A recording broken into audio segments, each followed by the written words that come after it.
and ask you a couple of questions with regard to taxes. First of all, specifically, as you have studied and gone through the process and looked at the budget and looked at the obvious requirements that we're going to have to make some hard decisions in the state, do you see any place where you could see taxes cut, A, and I'm adding something else to this on behalf of everyone else here, it's very near and dear to my own heart.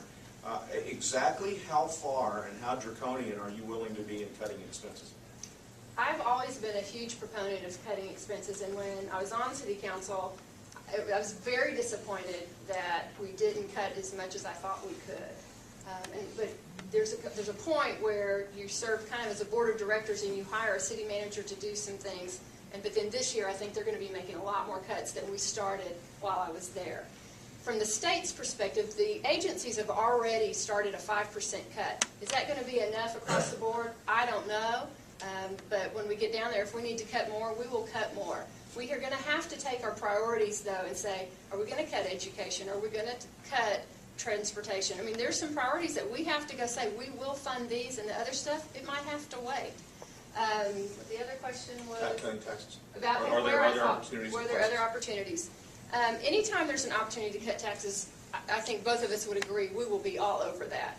But when you have a $15 billion deficit, it's going to be really tough this year. I mean, it's really going to be tough, and then there's no way to sugarcoat that. But if you look at two areas, the margins tax, I know a lot of small businesses are really suffering from the margins tax. In 2012, the exemption for the $1 million is supposed to go back to $600,000. So I think one of the things that we can do is make sure that we can keep that at the $1 million exemption or make it $1.5 million, find funds to make sure we can do that if it's not able to be cut out altogether. The other thing is appraisal reform. We need to continue working on unified appraisal reform across the state. But one of the things that everyone says it's the state's fault, you need to go back as concerned citizens back to your city councils and to your school boards and go watch what they're doing with the effective rate.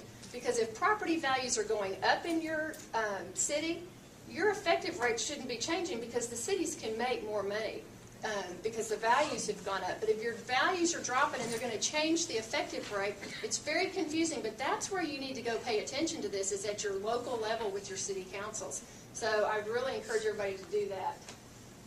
Mr. Taylor, the question of the locations, if any, where you see some opportunity to cut taxes in a tough fiscal environment, and how willing are you to be draconian in cutting expenses? Sure. I've actually written a plan to balance Texas's budget without raising taxes. In 2003, Texas faced a very similar budget problem to the one that we face today. We had a $10 billion budget shortfall on about a $120 billion budget. Coming into the 2011 legislature, we're looking at about a $10 to $15 billion budget shortfall. We really don't know how much because every month it changes depending on how much sales tax revenue the state collects. On a $157 billion biennial budget, which was the last legislative session. So about the same percentage problem. In 2003, the state of Texas went through, reorganized state government, saved taxpayers $10 billion, and balanced the budget without raising taxes. We need to do that again. I've written a plan about that. That's what we need to do. As far as priorities for cutting taxes, my first priority is to get rid of the franchise tax. I think that there are already people in Austin right now saying, hey, we can balance the budget by raising the franchise tax. Most all the jobs created in Texas are created by small business. Small business is the engine for economic growth in our state. Jobs come from small business, not from big government. I think if families here in Plano are cutting back, if businesses are cutting back, government should cut back. Government should not raise taxes to get bigger.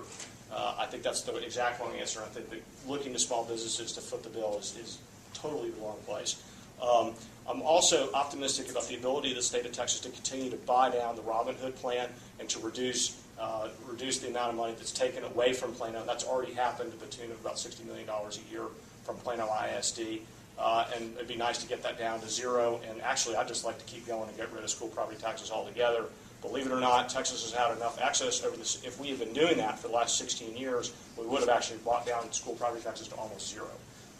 Instead, unfortunately, we spent that money on extra spending on state government. I think that was a mistake. That is a decision I would have taken in the state. But in the future, if you elect me, I will work towards getting rid of the franchise tax and getting rid of school property tax. It's going to take a long time to do it. I mean, I'm not a magician. But that's my commitment to you, is to get rid of those two taxes. Those are the top two taxes that we get rid of. Okay, I want to keep you there.